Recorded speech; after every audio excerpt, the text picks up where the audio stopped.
Alright, I am back with another video, and welcome back to Apocalypse Week. We're here today with the third episode in which we'll be covering the Black Rider Famine. Now, these builds were made as a collaborative effort between myself and the community, so if you want to be a part of that, please sure to check out my live streams where we make these builds live to be turned into videos later. Now, as for Famine, the Black Rider, they ride a black horse, so in this case, we've got a black dragonborn, kind of keeping in the theme of the series. And the whole point of Famine is that they're supposed to deny they deny the world life-sustaining resources and food, bringing starvation. But the thing is like, famine bringing starvation and a lack of food and like a lack of, resources obviously does make sense. But there's another part of famine that people don't usually consider. And that is that famine is basically capitalism. Now, before you think I'm going to go grab my hammer and sickle, hear me out. The thing about famine is that the actual Horsemen of Famine was known to basically come in after war or conquest did their thing and start selling people the necessary resources to survive for extremely exorbitant prices, pretty much to the point where the nations couldn't even afford them anyway.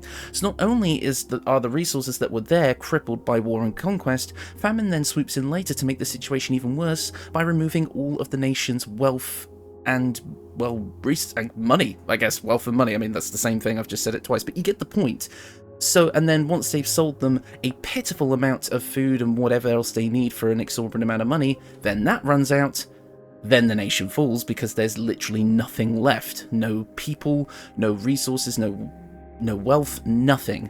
Like, famine, in my opinion, is actually one of the more evil horsemen, I guess. Even though I kind of I've gone up to this point saying that famine, like all the horsemen are basically neutral entities, the way famine specifically goes about it is a bit, well, sinister. A measure of wheat for a penny, as it says from the Bible itself. So it's a little bit, I don't know, I wanted to kind of get into that with this build, obviously the face of the party, charisma, kind of making a merchant type character, but almost like a snake oil salesman type deal, where the character goes around and yes, they are selling resources to people, but they're obviously doing it in a way that's deliberately meant to cripple the people that they're selling it to, and it's just absolutely diabolical. So I wanted a charisma-based character that was going to be the face of the party, be really good at skill checks, basically kind of, this is more of the role-play build side of things, but obviously this character mechanically for combat does have a pretty substantial place in the party, as basically being battlefield control and damage over time, so that war and pestilence, our main damage dealers, can do their thing a lot more efficiently. But then when we're out of combat, that's where this guy is going to shine. Now, another thing about this build is that there are going to be a couple of things here and there that I would actually say, if you don't care about going specifically for the roleplay, you could actually take out and replace with something slightly more optimized. However, I think if you wanted to get as close to like kind of a representation of the horseman that you can, at least from my perspective, then follow this guide to, well, not to the letter, but as closely as you feel. Anyways, without further ado, let's get into it. First off, we're going to kick things off as a rogue. It makes sense for us to start as a rogue here. Starting off as a rogue is going to give us access to quite a few interesting things, namely a ton of proficiencies, as well, which is kind of the main thing we're here for. We are going to be getting sneak attack at this level, but unfortunately we're not really going to be able to use it with this build, at the very least a melee version, so I'm not too worried about that. But starting off, like I said, with rogue is going to give us a ton of proficiencies, which is what we're really here for, as well as the 2 expertise. We're going to have dexterity at 16, just because we want a decent amount of armor class with this build, constitution at 14, if all goes well, and war and pestilence do their job properly, we shouldn't really be getting hit, and this will be enough constitution combined with our equipment to maintain concentration on necessary spells, so shouldn't need to worry about that. Intelligence and wisdom are both at 10. Neither of them are stats that we necessarily need, and I didn't really want to dump either of them, so feel free to play around with this stat selection here, but having them both at 10 for this build is perfectly fine. And then charisma at 16, as it is going to be our main spellcasting stat, and of course, face of the party, we want high charisma. Next up for our skill proficiencies, we are going to want to pick up pretty much all of the conversation skills. I've gone for the charlatan background for obvious reasons, to pick up sleight of hand and deception from our background, as well as grabbing intimidation, persuasion, investigation, and stealth from our skill proficiencies from Rogue. I mean, picking up stealth just kind of makes sense anyway, because this build is going to have a bit of a stealthy aspect to it, not so much as pestilence, but it definitely will make sense. This guy can be an infiltrator alongside. I don't know, you can swap that out if you really like, but I do think having stealth on this build does make sense. As well as I picked up expertise in deception and persuasion, because come on. What else was I going to pick? It just makes the most sense. Besides, breaking into places and stealthing is more of conquest/pestilence thing, at least in this party, so I figured I'd go more the conversation route with the expertise this time. Now, I think at this point you are going to want the multi-class immediately, as we are going to need to grab some things from some early levels in order to make this build kind of work right off the bat. So we're actually going to be jumping over to our main class here, Warlock. Now, you may be thinking, why on earth are we playing Warlock? Really, if you want to play this like manipulator merchant type, Bard would make more sense, right? And if you want to go with Bard, go with Bard, but you'll see why I'm going for Warlock as the build goes on. Warlock gets more things that I think make sense for Famine, because again, while I'm going for battlefield control, I'm also kind of basing this theme around specifically debuffing enemies with our battlefield control, as well as a few other options that we will have. Because of course, Famine is the direct feeling of hunger, which is debilitating for people, so if we can debilitate our enemies, that makes sense for Famine, and then of course, if that helps the Horsemen, the rest of the Horsemen do their thing, we can sweep up and do our thing afterwards. So with Warlock, we're going to gain access to quite a few things, namely a couple of cantrips. Of course, we are going to go with Eldritch Blast on this build. Normally, I try to avoid making Eldritch Blast to casters, but in my testing for this build, honestly, Eldritch Blast just is kind of the best option for us in terms of consistent damage across the board. Eldritch Blast is going to do a lot for us, especially if you pick up Repelling Blast as well, as that is going to push enemies back into your area of effects. It can also keep enemies locked into certain locations away from you, and potentially Pestilence, who is also trying to keep at range. So I think it makes sense, and then being able to knock enemies around so the war can pick them off, and eventually death as well, when we get to that. I find that Eldritch Blast was just a bit too valuable not to really include in this build. Don't get me wrong, it's not the main focus. There are a few other things that I kind of would like to focus on trying to use in combat more, and we will have a very solid melee option, but Eldritch Blast is going to be kind of our bread and butter, as it is for most Warlocks. We're also going to be picking up Friends, because of course we are. It's basically my favourite cantrip in this game for roleplaying. It's much better than the tabletop version, and it just makes perfect sense for this build, being able to use your kind of beguiling will and magic to manipulate other people into doing what you want. As for our subclass, speaking of charming and beguiling others, we're going to be going with the Archfey here. Archfey is going to give us a couple of things that just absolutely make sense for this build. Number one, Fey Presence, allowing us to charm or frighten nearby foes. Of course, we're going to be charming them, meaning that they won't even be able to attack us. Again, another debilitating effect, but also makes sense for our kind of charlatan, snake oil salesman kind of vibe. We're also going to get access to 2 spells, and I'm going to be picking up Fairy Fire because it helps out the whole team, as well as Hex. Again, another debuff that deals necrotic damage. Just felt perfectly right to me, but of course there are a few options here that could work. Hellish Rebuke, Expeditious Retreat, which you probably won't need once you take the levels on Rogue. Charm Person would also make a lot of sense, but I feel like with Friends it's not as necessary, but feel free to take whatever you like here. At Warlock level 2, we're going to gain access to more spell slots as well as Eldritch Invocations. We do get to pick up another spell at this level. Choose whatever you like, it really doesn't matter.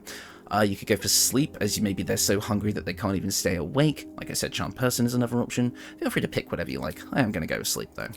As well, now we have access to our Eldritch Invocations, and you've got a few that you can choose here.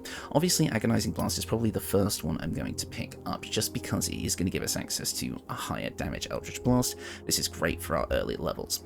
As well as, I would say, FIFA 5 Fates is honestly my personal choice at the moment. Like I said, we can pick up Repelling Blast now or later if you really want it, but I actually didn't use Repelling Blast in my testing too much. I kind of tested out a few different invocations, and while Repelling Blast is great and does work well for this build when you're actually part of a team, for solo testing I found some of the other stuff was a bit more interesting at the very least, so we'll see if we have room for it later, but it's entirely up to you. The FIFA 5 Fates is going to be great. Once per long rest we get to cast Bane, using a Warlock spell slot. Bane is again another debilitating effect that just feels perfectly on theme for this build, and in the early game is going to feel quite nice in powerful encounters against bosses and such, making it so your enemies have a much lower chance to hit yourself or your allies, and saving throws are much easier to kind of get off on them. Like you don't have to worry about lower spell safety Cs at the least, which can help with both the War and Pestilence builds as their spellcasting stats are slightly lower, so this can actually help buff those up. Next up, at Warlock level 3, we're going to gain access to level 2 spell slots, and at this point we get to choose a level 2 spell, and of course one of the most on-theme things we can do here is Ray of Enfeeblement, which is going to weaken a foe, meaning that they deal half damage with weapon attacks using strength. This can actually be pretty strong against certain enemies that, rely on strength quite a bit, especially like in the early to mid game. Not so much in the late game, as Steel Watchers, I believe, are immune to this. I did try to test it a little bit, and I'm pretty sure they were. I tested this build a little while ago, you have to forgive me. I might have missed something there. But yeah, no, Ray of Enfeeblement can be great on the Flaming Fist guards, though. I do remember that much. And it's just a very fun and thematic spell that I never really pick up in builds, and I think for this specifically, it's going to work out quite nicely. So I picked this one up. And next up, we get our Pact Boon, and I'm going to have to suggest Pact of the Blade, only because in order to use the weapon that we have here, we kind of need Pact of the Blade to make it work. So we're going to be picking this up here, although if you don't care for using the weapon, again, the weapon is mostly a roleplay choice, although it is very powerful for the build anyway. If you don't feel like you need to use that weapon and just want to use something else, then pick up Pact of the Tome maybe instead if you want to focus more on Eldritch Blasting and get some other cool stuff, like Guidance, which helps the team, Vicious Mockery, which is just kind of on theme for this sort of build anyway, Fawn Whip, which can also be good. It's entirely up to you. Pact of the Tome will also let you pick up some other cool stuff later, so pick and choose what you like. Don't pick Pact of the Chain. Now, at this point, you kind of have a bit more freedom to go back and forth between the levels of what you actually want to grab. I'm going to go to the level 5 of Warlock first, and then maybe go back to Rogue, and then switch back to Warlock, but really take these levels in any order you feel comfortable. I do just feel like if you want to kind of use the weapon that I've selected, you're going to want to get those 3 levels of Warlock as early as you can, and since we are kind of building a character that wants to use a weapon, I figure going to level 5 for extra attack does make sense, so let's keep going with Warlock. With Warlock at level 4, we do get to pick another cantrip. Pick whatever you like here, it really doesn't matter. I quite liked picking up Minor Illusion here because, again, when people are kind of debilitated when they're really hungry, they do start seeing visions and such, and their mind starts playing tricks on them, so I think Minor Illusion does make sense here. We can also pick up another spell at this level, and I remember this one from stream. I'm going to pick up Phantasmal Force. Phantasmal Force is going to allow us to do psychic damage to our enemy. Now, the reason I'm kind of giving a little bit of psychic damage to this build is because, well, I say this does psychic damage. It actually does the last damage type we dealt to the creature repeatedly, but psychic is the default. The reason I'm doing this is because, well, again, after War and Conquest have done their thing and Famine is sweeping across the nation, and this person is being the dickhead that they are, essentially, that's going to deal a lot of damage to morale. Famine is a loss of morale as well. It's people's giving up the will to keep living, to keep fighting. And as such, I would say that Psychic is basically an attack on the mind, so it's kind of like inflicting that loss of morale. Basically, it's depression damage, I think were the exact words used on the livestream. So I think it's actually going to work out pretty nicely to use for this build. So I'm going to pick up Phantasmal Force here, but feel free to pick up anything else that you feel like you see fit. This is just, in my opinion, one of the most on-theme options. Next up, we do get to choose our feat, and I'm going to take an ability score improvement and actually bump up our charisma at this point, because again, back to the blade, main attacking and spellcasting stat, we're going to want this high.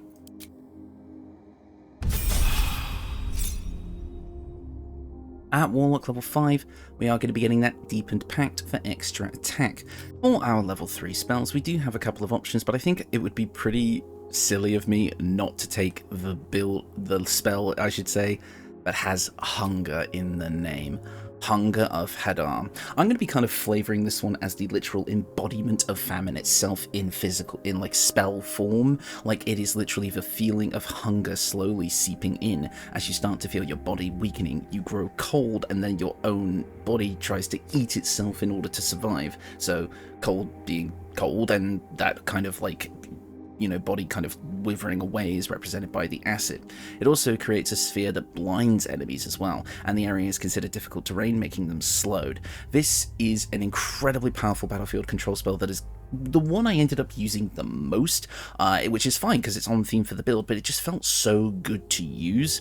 It was definitely the main battlefield control option in all of the encounters I tested it in, so when it becomes available to you, it is definitely one of the best spells you can pick up, which is another reason why I recommend kind of going to this level of Warlock as quickly as you can. So at total level 6 is when this build is really going to come online. It's still going to feel good as you progress, because aside from the 1 level dip of Rogue at the start, it's going to feel pretty much like natural Warlock progression. So I think Hunger of Hadar is perfect for this build. Next up, our Eldritch Invocation. You can pick kind of anyone you like at this level, but I do want to pick out a few that I think make sense for this build. We've already gone over Repelling Blast. I would say Mask of Many Faces to disguise yourself could also work, but I didn't really use it that much in testing, and I don't think it's necessary for roleplay, because I don't think this guy is really going to try and hide his identity that much, but if you wanted to pick it up for roleplay reasons and for picking up, and like for kind of making some dialogue checks a bit easier, you can absolutely go for that. I'm not really focusing on Darkness Devilsight here, so I don't really think there's a reason to pick that one up. So I'm actually going to go with Maya, the Mind, allowing us to cast Slow. Slow is another amazing control spell, which, depending on your situation, might be preferable to Hunger of Hadar. Because where Hunger of Hadar affects an area and can affect a group of enemies, they can actually move out of it, which, unless you have a proper choke point where your enemies have to be forced to go through Hunger of Hadar, it could be a bit problematic. However, Slow can just affect up to 6 enemies regardless, and Slow is a very powerful effect, reducing AC and dexterity saves but for the opponents, and making it so they can only use an action or a bonus action, not both. It's quite strong, and I actually think that Mire of the Mind is probably the best option here for an invocation, but there are a couple of others. Sign of Ill Omen would also make sense for Bestow Curse, so feel free to choose what you like, but I definitely recommend Mire of the Mind for Slow. Now, I'm going to say that at this point I'm going to go back to Rogue, because Rogue is going to give us a couple more things that I would like to use, namely the next big part of our playstyle, the Cunning Actions. Cunning Action, Dash, Disengage and Hide are going to be extremely important for this build, because especially Cunning Action Dash is going to allow us to maneuver around the battlefield, being able to use the best of like things like Hunger of Hadar or Slow to be able to keep enemies away from us, as well as being able to maneuver around the battlefield, giving us good positions to Eldritch Blast from, and just it synergizes nicely with the other builds, because if we're far away from the enemies, they're going to go for the ones that are closest, like War perhaps, who is going to be designed to tank those hits anyway, so it's going to be pretty nice for the synergy of this build, and it was very, very useful in my testing, because I mainly had to employ some hit and run and kind of moving around the battlefield tactics, which this facilitates really nicely. Next up, at level 3, we do get to choose our subclass, and I will go over the subclass choices really quickly because I think all of them have some value. Assassin can be good if you want to make it so you can kind of get like an opening attack off. Maybe you want to cast Hunger of Hadar or Slow before the battle starts and get your action economy back immediately to be able to do some big damage in the opening turn. That could work, but it's probably not the strongest option for this build when you have heavy damage dealers that are going to be wanting to jump straight into the fray, whereas you kind of want to hang back a bit. However, this can work with Eldritch Blast, so who knows? We also have Arcane Trickster. Arcane Trickster could be useful. You would get something like Mage Hand Ledger Domain, which would allow you to have basically an invisible scout that can check head areas for you. You would get a couple of more cantrips to play around with. Not many you could use, though. You will have to pick up utility options because we don't exactly have high intelligence, but you could try and make that work. You could grab things like Disguise Self and Event and Shield as well if you want a bit of utility there. And those extra lower level spell slots could be used for Warlock spells, so that are level 1, so maybe that could work. Oh my days. Apologies. So that is maybe an option, but of course we're going with Thief. We are going to end up dual wielding with this build, but again, that's mainly for roleplay reasons, so feel free to change that up if you want. But with this, you will get access to both dash and disengage in a single turn, which can be really useful for helping you get around the battlefield as much as you need to, or being able to dash twice to just create a ton of distance. So I would say that this is quite good. At Rogue level 4, we are going to get our next feat, and at this point I am going to pick up Dual Wielder. Now, I will say, this is being picked up for roleplay purposes. While it does have some great mechanical benefits, like being able to dual wield weapons that aren't light, and again a +1 bonus to armor class while dual wielding, there is a reason why I can see people wouldn't want to go for this, as it is mainly for roleplay, and the offhand weapon doesn't do much other than providing a passive buff, and just completing the look of the build roleplay-wise, which again, I'll get into why in a minute. So you can actually skip this one if you want to make something a bit more optimized. Feel free to change things up as you like, but I am going to be picking it up here, again, for the roleplay purposes. Next up, at level 10, we're going to actually be jumping off of Rogue and going back to Warlock for the rest of our levels. Level 6 of Warlock is going to allow us to pick up Misty Escape. Upon taking damage once per short rest, we become invisible, and on our next turn, you we can cast Misty Step, although this will break our invisibility. If we end up being in a situation that we really don't like, this is huge for being able to get out of it, and I found that it came up quite a lot in my testing, so I could definitely recommend this feature. We also do get to pick up another level 3 spell at this point, and it's really up to you what you want to pick. Hypnotic Pattern would probably be very on theme, as it makes it so enemies kind of go into a bit of a stupor and they cannot attack you. There's other things like Counterspell if you just want to immediately shut down a spell, like even a spellcaster gets so weak from Famine's influence that they can't even cast their spells. I could see that. Again, limited spell slots when we mainly want to use our powerful concentration options, so suddenly blowing it on a counterspell might not always be worth it. So again, feel free to choose kind of whatever you like here. Maybe just picking up something that is generally useful could be quite nice, but honestly, it's entirely up to you what you want to choose here. I can't remember exactly what I picked for my testing, because I mainly only focused on the concentration options that I already have, so I think it's just a pick up whatever you like type deal. I mean, Vampiric Touch could also work, basically siphoning life force to regain hit points yourself, so we'll pick that one up. At Warlock level 7, we're going to gain access to more spells, level 4 spells specifically, as well as Eldritch Invocations. I'm going to pick up the level 4 spell, Greater Invisibility. This is going to allow us to mainly buff Pestilence, actually. I thought this was a nice spell to be able to pick up to actually give Pestilence a bit more staying power if you kind of wanted to just hand back, concentrate on this, and let Pestilence just go absolutely crazy with stealth attacks and such like that. So this can be an option for you, or if you wanted to use it on yourself, so you could use sneak attacks with a bow or something perhaps, which we do use a bow on this build, but it's not the main feature of it, so it's entirely up to you, but I feel like Greater Invisibility is a nice support pick for us. We also do gain access to another Eldritch Invocation. There is Book of Ancient Secrets and Dreadful Word that have been added, and Dreadful Word would add Confusion, which can be a pretty nice control spell for us, but again, I feel like Hunger of Hadar and Slow are a bit better for what we're trying to work with here, so at this point I would say pick up Repelling Blast.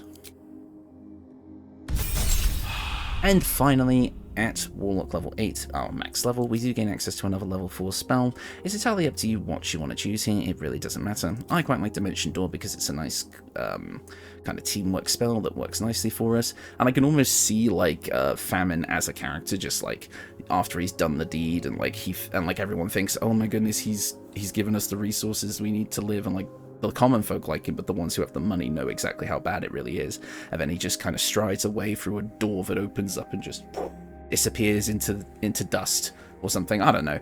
I have no idea where I was going with that, but you get the point. It's a useful team building spell, so I would work with that. We also did get another feat at this point, so let's max out that charisma. And that is the build.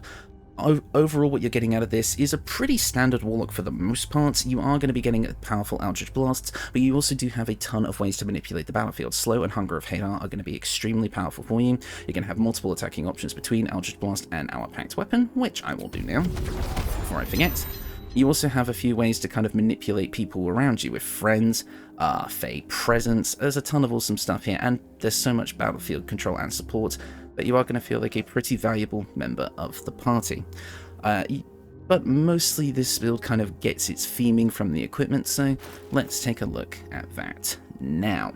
So for this build, I picked up dual wielders so we could dual wield flails. Not that one, this one. Now you've got to be asking, why flails?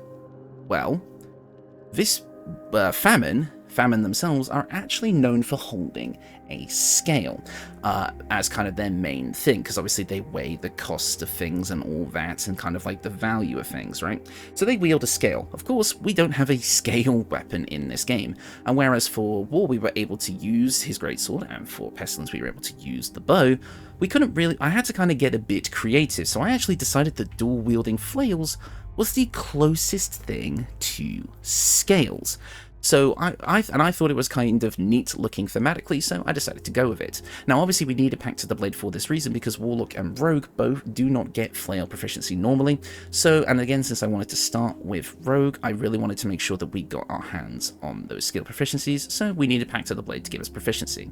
Of course this means our offhand weapon is not going to have proficiency, but I can guarantee you are never going to be using your offhand attacks with this setup, which is why we've got the Defender flail in the offhand to give us a bit of tankiness and an extra bit of AC. So it gives us a +1 AC and reduces all physical incoming damage by 1. It's just a bit more tankiness. It's mainly just there to complete the look. Again, if you don't care for this, don't use dual wielder, just pick up something else, a different feat or an ability score improvement. But in our main hand, we have the Flail of Ages. The Flail of Ages is an awesome flail. It is obtainable in Act 3, and as such your early game option will be the Defender Flail until you pick this one up, or the Corrosive Flail, which comes with a debilitating attack. The Flail of Ages is definitely the end goal. It's normally a +1 weapon, but it comes with its own version of elemental weapon called Elemental Age. While it has a reduced selection of elements, each of those elements come with an additional effect when used on the Flail of Ages. Depending on what kind of damage this weapon does, it can also inflict the Acid condition, which reduces armor class, the Chill condition, which makes enemies vulnerable to cold damage, or the Burning condition, which means they take a d4 fire damage per turn. So 3 different debilitating effects that you can choose from on a win. For my testing I used Acid. I found the reduction in armor class to be quite useful, but when you're paired up with the other Horsemen or you're using cold damage attacks, which both this build and Death will have, then vulnerability to cold damage is actually extremely valuable, so I would definitely be making sure to use that one as well.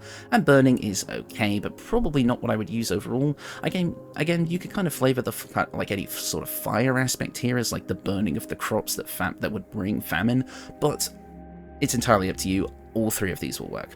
It also comes with Tenacity, meaning that if you miss an attack you deal an extra bit of damage. Unfortunately our strength's not high enough to make very much use out of this, but hey, damage is damage. So overall, quite a cool thing here. Really, if you wanted to use your offhand attacks with this weapon and maybe make Tenacity a bit stronger, just use a Potion of Hill Giant Strength, which again, and a merchant type character having a bunch of potions on them does absolutely make sense, so feel free to do that if you like.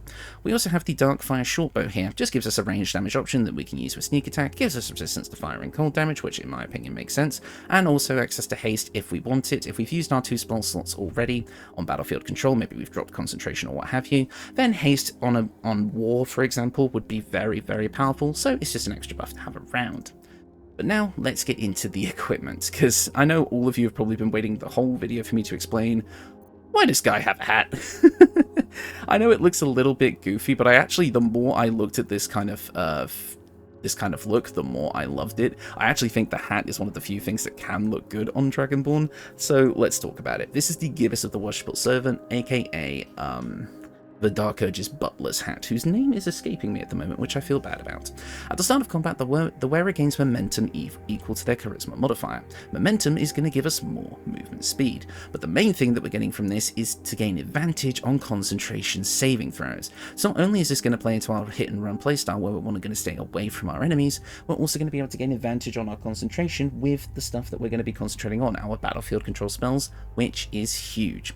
But of course, this is a late game option. If you want an early game option, pick up the Diadem of Arcane Synergy, so that whenever we inflict a condition on an enemy, we gain Arcane Synergy, which means we're going to get more damage out of our attacks because they gain additional power equal to our spellcasting ability modifier.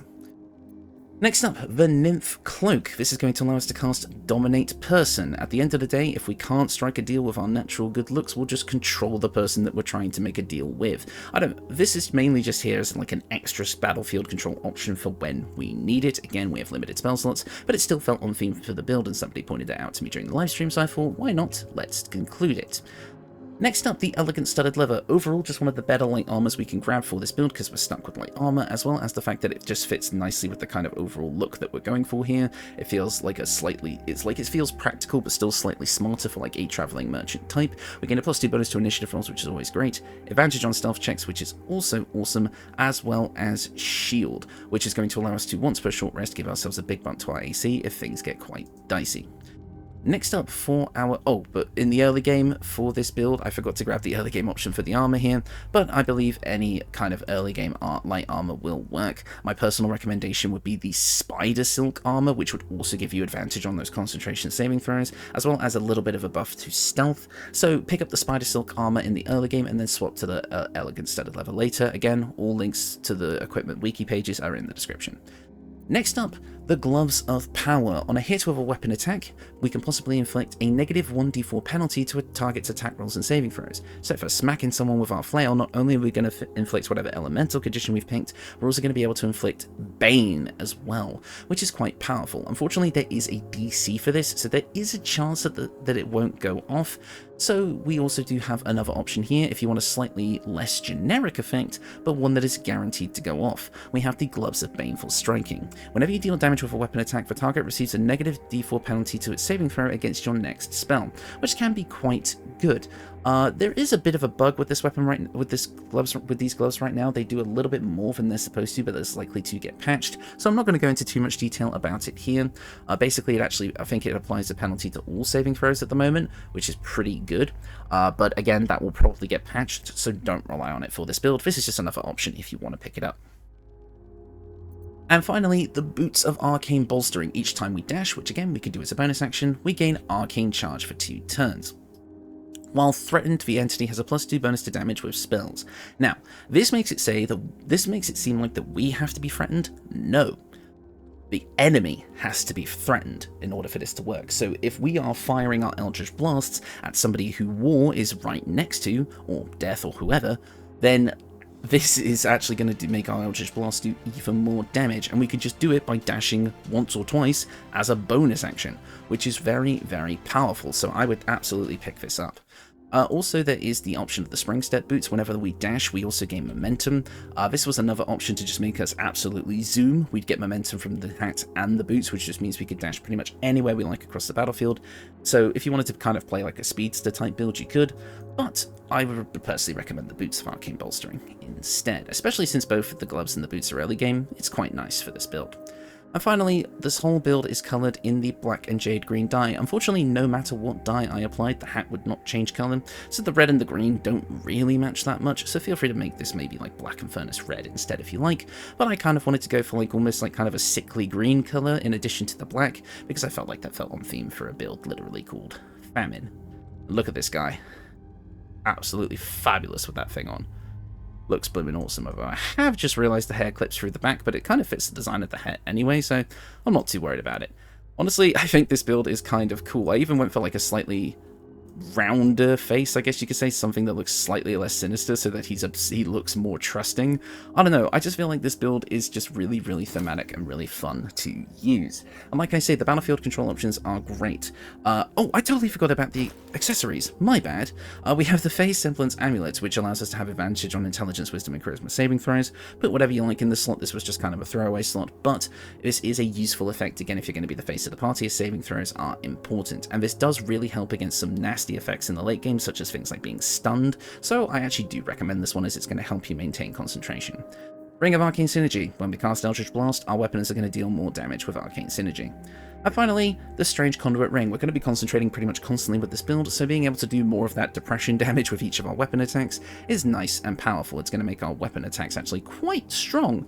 Obviously, Eldritch Blast will still probably be our main damage dealing option, but if we want to get up close and personal and start inflicting those status effects from our flail, then this is going to help quite nicely. Between Arcane Synergy and the Strange Conduit Ring, we're going to have a lot of damage into our swings. So yeah, for real this time, that is the build. And overall, I really, really like this one. In my testing at each level, it was definitely strongest around the mid-game.